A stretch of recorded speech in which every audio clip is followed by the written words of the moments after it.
നമ്മളെ സർക്കിളിൽ ഒരാളെ മംഗലം വരുമ്പോഴുള്ള എക്സൈറ്റ്മെൻറ്റ് വേറെ തന്നെ ആയിരിക്കും അല്ലേ.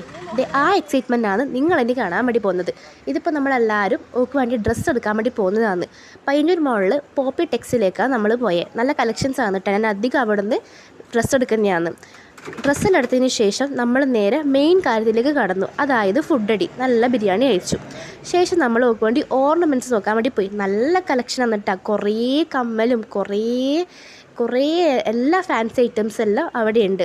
ഇത് സ്പോട്ട് വരുന്നത് കല്യാൺ സിൽക്സിൻ്റെ ഓപ്പോസിറ്റാണ്. ഷോപ്പിൻ്റെ പേര് എനിക്ക് മറന്നുപോയി.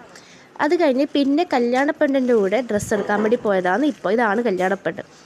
ഡ്രസ്സ് എടുക്കാൻ വേണ്ടി പോയത് സൂര്യ ടെക്സ്റ്റൈൽസിലാണ്. അവിടെ നിന്ന് നോക്ക് നല്ലൊരു സാരി എടുത്തു ഫോട്ടോഷൂട്ടിന് വേണ്ടിയിട്ട്.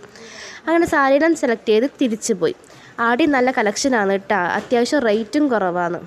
ഇനിയില്ലേ കാത്തിരിപ്പ് മംഗളത്തിന് വേണ്ടിയിട്ടാണ്. അങ്ങനെ മംഗള ദിവസം വന്നെത്തി. ഇതാണ് നമ്മളെ ഫ്രണ്ട്സ്. ഇത് ഇൻകംപ്ലീറ്റ് ഫ്രെയിമാണ് കേട്ടോ. മംഗളത്തിന് കല്യാണപ്പെണ്ണിന് നല്ല ഡാൻസ് എല്ലാം ഉണ്ടായിന്. അതിനുശേഷം താലികെട്ട്. ഇതാണ് വരൻ. അങ്ങനെ വധുവും വരനും കൂടി സ്റ്റേജിലിരുന്ന് താലികെട്ടെല്ലാം കഴിഞ്ഞ് നമ്മൾ നേരെ ഫുഡ് കഴിക്കാൻ വേണ്ടി പോയി. നല്ല സദ്യ ഉണ്ടായിരുന്നു. ഇതാണ് മംഗലവിശേഷം.